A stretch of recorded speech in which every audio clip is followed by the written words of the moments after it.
Pag meron itong nalabas yan na unti-unting oil na yan. Hello mga kabisik, welcome again sa ating YouTube channel, Motorcycle Basic Mechanic, wherein we can learn repairs and tutorials and vlogs. Please subscribe and click the bell for the updates of our latest videos. Thank you so much and God bless everyone. Hello mga kabisik, paano ba nangyayari kung itong ating valve seals ay sira na? Pag ito'y tumigas na or lumuwag na itong kanyang valve seals, siyempre nakalagay dyan sa ating valve guide dito, nakalock siya dito. Ayan, shoot natin dyan at dyan nagpi-play itong ating valve stem. Okay, paglagay natin yung ating valve seals dyan sa kanyang bahay, okay, nagpi-play naman ito up and down itong ating valve stem. Siyempre dito sa paligid niya, oil lahat yan. Okay, nag-circulate yung oil dyan para i-lubricate niya yung mga parts dito.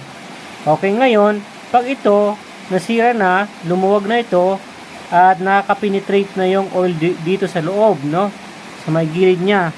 Pag nakakapasok na yung oil dyan, syempre ang labas niyan ay dito sa ating valve guide, pupunta doon sa maliit na space dyan sa ating valve guide. Okay, at diretso yan dito sa, okay, tingnan natin, baba.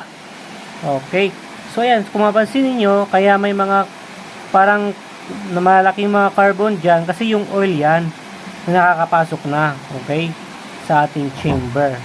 Kung alisin natin itong ating valve, ito yung valve guide natin, yon. Okay, dito unti-unti na may natutulo at may oil yung nakakapasok dyan sa ating valve guide. Okay, so yan, dinadaanan naman ng ating, okay, dyan dumadaan yung ating air and fuel na sunog. Okay, dito rin sa intake, ito yung pinaka-importante sa intake, no? Yan. Tingnan nyo to, no? Yan. Pag may dumadaan dyan na oil dito, okay, syempre dito yung dumadaan yung ating air and fuel sa intake manifold. Yan. So, dito yung gas at saka hangin papasok dyan, dadaanan niya yung ating valve guide sa loob. Okay? Ito, daanan niya ito. Yan. Diyan. Pag meron itong nalabas yan na unti-unting oil na yan, nasasama na sa ating air and fuel mixture. Okay, nasasama na, pumupunta na dito sa chamber natin. Dito yung air and fuel, yung nako-compress ng piston natin, umiinit siya at syempre, ini-spark din ng ating spark plug yung ating mixture.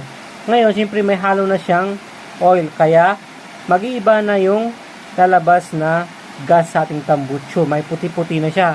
Okay? Dahil nga may oil na nakakapasok. At siyempre, lalabas naman niya dito sa ating exhaust. Okay? Ganyan po mga kabisik. At pag may nalalabas din doon sa ating exhaust, sabi ko nga, is nahalo din yan sa burn na air and fuel mixture natin. So, kaya nga, yun yung mga hindi nasunog din na oil na kung saan iba na yung usok niya dito. Okay? Yan. Okay, usok na dyan ng puti. Alright? So, yun lang yung share ko about sa valve seals kung sira na. Kaya, kahit ito lang yung nasira, kahit good pa yung ating piston rings, okay?